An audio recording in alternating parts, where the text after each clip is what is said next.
Welcome to part 2. SCERT Telangana, Class 10, English Unit 1, Reading A, Attitude is Altitude. In the first lesson, we see the life of Nick Vujicic, a torso who overcame his disability and succeeded in his life. If we go through this lesson, we can understand the most important thing in our life is to set a purpose in our life and focus on it. We are not to be carried away by the disabilities that we have, instead concentrating on the abilities that we have. Nick was born without arms and legs, but he is able to walk, run, do the skateboarding, cycling, moving from one place to another. How is it possible for him? It is because of his willpower. So, in part 1, we have seen that Nick manages all these with the left foot that he has, which he calls it as chicken drumstick. It helps him to balance himself. It enables him to pick things up between his toes. So, from one place to another, in order to move, he uses an electric wheelchair which is controlled by his left foot. And also, we have seen Nick was an evangelical Christian, has chosen to remain a virgin until marriage. Why did he think so? Even though he had many marriage proposals, many were flocking to him, he waited for the right girl to come. Why was he thinking of that? That's the faith that he had, that motivated him, that supported him. We have also seen how his parents have supported him, helped him to come forward. When he was born, his father went out of the hospital room to vomit. His mother could not bring herself to hold him until he was 4 months old. But we could see that Nick's parents really cared for him, supported him in order to come up in life. His mother was a nurse. She did everything that was needed during her pregnancy in order to help Nick. But what happened was that when he was born, he was affected by a rare occurrence called phocomelia, and so he was born torso, without limbs. It was hard for them in the beginning to make him independent. They tried different ways. His father put him in water at 18 months to teach him how to swim, to give him the courage. He was also interested in football as well as skateboarding. You can see he swims without arms and legs. The small foot that he has helps him to manage. He is also able to ride a boat to control its navigation. Playing basketball, heading it to the basket. One needs arms and legs to play this game.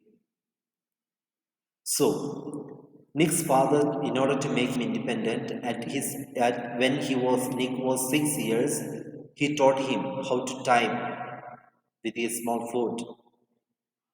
And his mother even invented a plastic device with which he could hold a pen or pencil.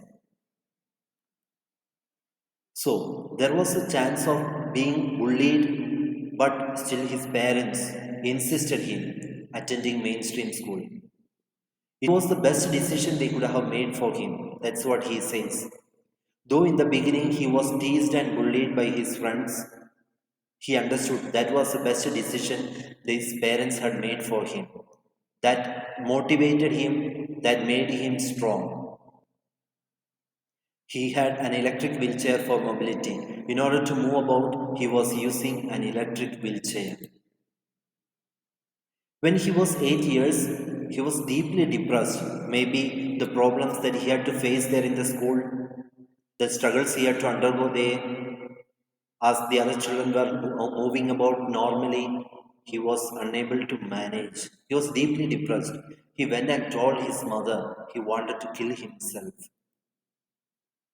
So, what was his attitude at that time? He felt cold and bitter and he hated God for creating him. And he was so much terrified, thinking what would happen to him if his parents weren't there. He could certain things with his, mouth, like he could brush his teeth, the wall-mounted brush, with pump action soap. He could wash his hair, but still, there were a lot of other things which he could not. How could he manage? And you can imagine at age 10, he tried to drown himself in the bath. Though that attempt was unsuccessful, he was in such a situation that he wanted to just kill himself. And at that time, he felt there was no purpose. When you lack purpose and strength, how to hold on, how to lead the life, it is very hard. You can't just go on. But with his friends and family, people were there to support him, help him, to motivate him, and so he could become an international symbol of triumph over adversity. That's how he was able to manage. So there were times when he felt his life is a failure because at that time he was unable to find out the good things that he has, that ability that he has, how capable he is. So he felt the life is really not worth living as he did not have any purpose. But there was a twist, there was a change in his life, and that's what we see here. When he was 13, he happened to read a newspaper article in which he read the article of a person who was affected by disability but could overcome that and even started helping others. He was doing great things for others. There he understood the purpose of his life. Why did God create him in that way? To give hope to others. The purpose of his life is to give hope to others. There he understood. Until then, he hated God for creating him in that way. But there he understood the purpose of his life. And that was at the age 30. It was so inspirational to me that I decided to use my life to encourage other people and give them the courage that the article had given me. Because of that disabled person, his life has become something good. Because now there is hope. He is not concentrating on his disability, instead he is concentrating his abilities. That's because of that disabled person. Now he has to give hope to others. The article gave him hope the same way his life also should be giving hope to others. That's what he thought. So from then onwards, he decided to be thankful for what he really had. Until then, he was grumbling. He was angry about what he did not have. I have no arms. I have no legs. That's how he thought about himself. From then onwards, he began to think I can see, I can speak, I can listen to others.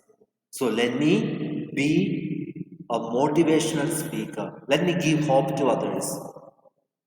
I looked at myself in the mirror and said, you know what the world is right that I have no arms or legs, but they will never take away the beauty of my eyes. See, the change that took place in him, he began to change his perception, the way he was thinking. Until then, he was considering him as a disabled person. From then onwards, he began to think himself as a differently abled person. I wanted to concentrate on something good that I had. So from then onwards, he wanted to concentrate on something good that he had. So this is the life of Nick. You see, before 13, he was a person who was affected by depression, sorrow, sadness, anxiety, worries, and so on. But after reading the newspaper article, things got completely changed. And he became a person who is having full of hope and who is ready to give hope to others. So, dear friends, that is the end of part 2. The rest of the content of the lesson we will see in part 3. Thank you.